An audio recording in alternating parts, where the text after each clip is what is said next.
il dira, celui-ci, je ne le connais pas. Puisque vous ne l'avez pas rendu, ce qu'il vous a donné comme service. Bien-aimés, à tout moment, nous quittons nos maisons et nous venons à ce lieu. Nous devons savoir, chacun doit se poser cette question. Depuis que j'ai commencé à prier, je n'ai jamais vu les dons que le Seigneur m'a donnés. Oui, il faut maintenant lui poser une question. Seigneur, quel est le projet que tu as prévu pour moi? Amen. Il faut lui poser cette question-là. Dès ce soir, si vous posez cette question-là avec espérance, Dieu va vous répondre. Amen. Amen. Hein? Amen. Nous devons comprendre les mots élus. Quand on parle des élus, nous voyons différentes personnes qui sont là ou qui est là, qui fait partie à ce que nous appelons les élus. Dans les mots les élus, nous voyons première personne. Nous voyons un apôtre. Et nous devons comprendre qui est un apôtre. Nous avons encore un pasteur, un évangéliste, un prophète. Là, c'est dans l'Ancien Testament, d'où on appelait les prophètes. Mais pour l'instant, nous appelons les temps de... L'accomplissement. Ok. Pour le moment, c'est l'accomplissement ou les temps de grâce. Alors, un apôtre, c'est quelqu'un qui a vécu avec Jésus. C'est quelqu'un qui a vécu avec Jésus. Comment est-ce qu'il a vécu avec Jésus? C'est en lui servant, en lui rendant service de ce qui lui a été confié. Et si aujourd'hui, entre nous, quelqu'un peut se dire apôtre, et que le titre là, vous devez savoir sa signification et si vous accomplissez ou pas. Un évangéliste, vous devez aussi savoir faire encore ce que signifie le mot évangéliste. Tant que prophète, c'est quelqu'un qui parlait avec Dieu, selon l'Ancien Testament. Selon l'Ancien Testament, un prophète est quelqu'un qui parlait avec Dieu directement, lui-même. Comme on est là, un prophète, s'il est au milieu de nous, lui verra directement, non? À 19h, oui, à 19h10, tel événement doit se produire. Et il fait un avertissement. Voyez, tel jour ou bien à telle heure, il y aura un tel événement. Donc, il prend le message que Dieu lui donne et il informe aussi aux concernés. Ce qu'il a rendu aussi service à Dieu selon les dons que Dieu lui a donnés. Eh bien nous sommes là, nous ne sommes pas en train de nous battre ou de chercher l'Éternel afin que nous puissions lui servir. Nous devons aussi le chercher, même s'il n'y a pas un don qui est déterminé, que Dieu vous a déjà confié. Vous-même, vous pouvez dire non. Comme dans notre église, on manque par exemple un huissier. Moi, je dois commencer à assister à ce travail-là. C'est en travaillant ou c'est en forgeant qu'on devient forgeron. Vous pouvez être là, tandis que peut-être Dieu vous a déjà confié une tâche depuis votre bas âge et que vous n'avez pas accompli cela. Si vous pouvez revenir, ou bien si vous pouvez vous tenir vous-même à chercher ce que votre âme veut pour assister au nom de Jésus-Christ, vous verrez maintenant votre don va s'éclaircir. Dieu va maintenant ouvrir le ciel et vous verrez votre don. Comme il est dit ici que il les donne à chacun comme il le veut. Et aussi chacun a son don. Il y a quelqu'un d'entre nous ici peut recevoir aujourd'hui les dons de l'interprétation. On parle en français, lui dit, moi je dois traduire ça en lingala. On parle en lingala, lui dit, je traduis ça en français. C'est un don. Bien-aimés, ne négligeons pas les dons que Dieu nous donne. Ne négligeons pas les services de l'Éternel. Ce que nous sommes appelés, c'est pour accomplir sa mission. Accomplir sa mission n'est pas le fait de quitter à la maison avec la Bible comme je l'ai toujours fait, que je pars à l'église. Oui, physiquement, les gens voient que je pars à l'église. Mais par les actes, c'est par là que nous devons accomplir la mission que Dieu nous a appelés de faire. Nous devons l'assister. Nous devons l'assister par sa mission qu'il nous a donnée. Et ce n'est pas pour rien que Dieu a dû de contribuer une petite tâche qu'il vous a donnée.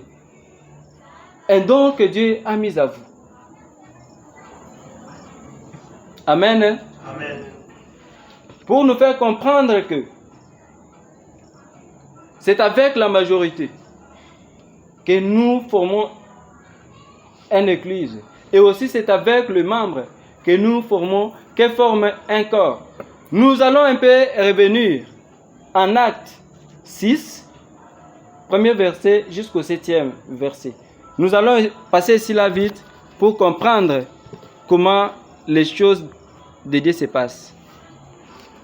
Nous lisons au nom de Jésus-Christ. J'ai dit Acte 6, premier verset jusqu'au 7e. Or, en ces jours-là, comme les disciples se multipliaient, il y eut chez les Juifs, parlant grec, de murmures contre les Juifs, parlant hébreu, parce que leurs veuves étaient négligées dans la distribution quotidienne.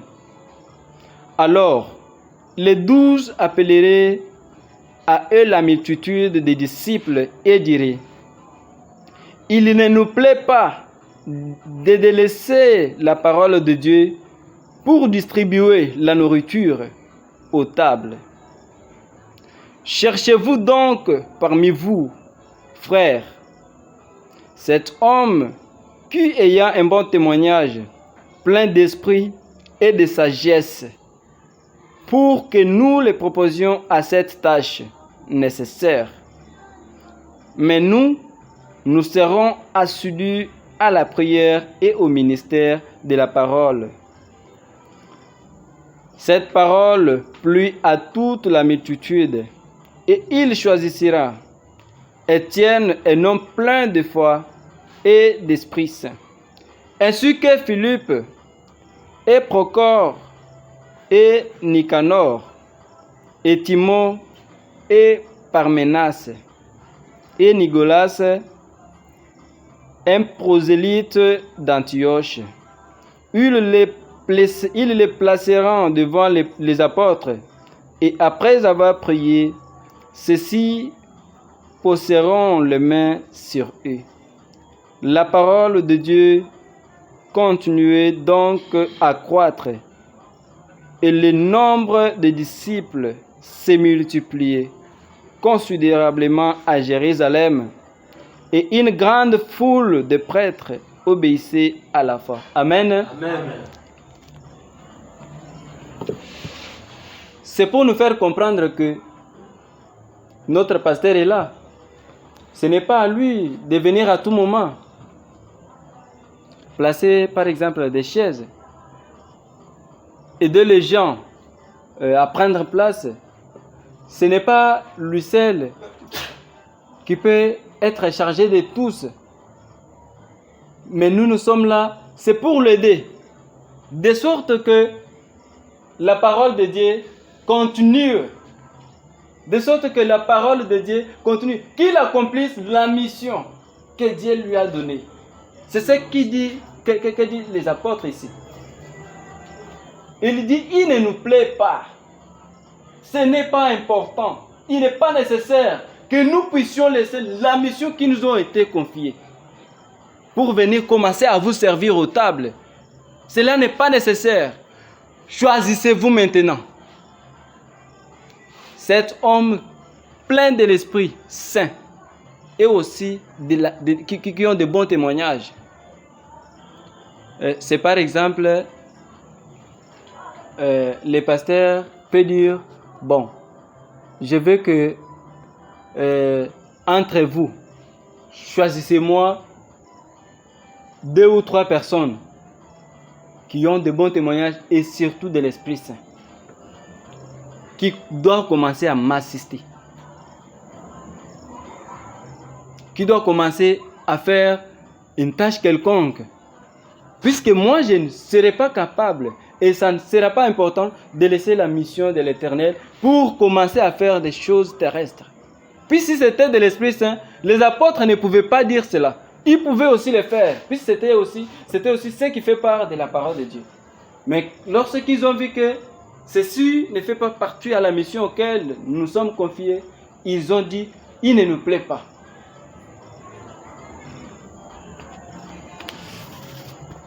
Amen. Amen.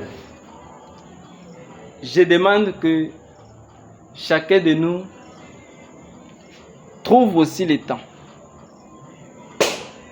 de demander l'aide de l'Esprit Saint afin qu'un don quelconque soit attribué en lui, afin que tous nous commencions à servir l'Éternel, à lui rendre vraiment service de tout ce que nous sommes appelés. Vous trouvez les gens en route, en train de focaliser des fausses idées. Vous, tant qu'enfant de Dieu, vous les laissez. Vous dites, wana eza kipe yayo, eza makamna bango. Oui, etali bango. Mais vous devez savoir que tant que vous êtes appelé, tant que vous êtes enfant de Dieu, vous allez aussi assister, puisque même quand on est chez nous, dans notre propre maison, on doit aider encore les parents. On ne doit pas laisser le parent seul, en train de faire tout ce qui est de la maison. Il y a d'autres tâches qui disent non, Ilunga doit faire ça. Mutombo doit faire ça. Comme notre Père est là au ciel, vous êtes en train de circuler. Vous connaissez bien que pour un enfant de Dieu, c'est interdit de faire ceci, c'est interdit de faire cela. Et vous trouvez les gens en train de focaliser pour faire ce qui est interdit. Vous les laissez. C'est que vous n'avez pas rendu service à notre Dieu. Vous allez tout faire. Même si les gens-là peuvent vous insulter, même s'ils peuvent vous détester. Ayez aussi le courage comme Paul. Lorsque Paul a reçu l'appel, il a commencé à servir le Dieu. Il a commencé à faire vraiment, il a évangélisé la bonne nouvelle selon sa mission et il a accompli ce qui lui a été confié. Qu'est-ce qui vous empêche aussi? Bien-aimés, nous devons penser à ce que nous sommes appelés et nous devons demander, puisque pour faire beaucoup de choses et chaque chose ici, ça ne demande pas nos forces. C'est l'Esprit Saint. Nous devons vraiment demander que l'Esprit de Dieu descende sur nous, fait sa demeure en nous, dans nos cœurs, que nos cœurs soient vraiment rassasiés de l'Esprit Saint, pour que nous puissions faire ce qui est la volonté de Dieu. Amen. Amen. Pour finir, je vais un peu éclaircir sur quelques mots ou quelques appellations que nous avons. Comme nous avons un apôtre, ça j'ai déjà expliqué, un prophète également. Maintenant, un évangéliste. Un évangéliste ici est qualifié comme un acteur de l'un des 4 premiers qui facilite les gens, ou bien qui était avec Jésus. Et pour le moment, il nous facilite, il facilite le monde, il facilite le païen. Son rôle est d'aller évangéliser ceux qui n'ont jamais cru à venir croire à Jésus-Christ.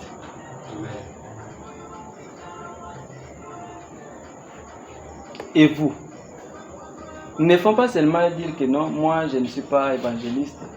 Et pour dire à quelqu'un la parole de Dieu, vous lui laissez puisque vous n'êtes pas évangéliste, non.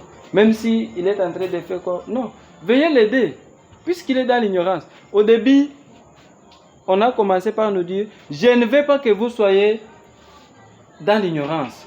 Là, si vous voulez bien comprendre, retenez bien le passage. C'est 1 Corinthiens 12, de 1 jusqu'au 31.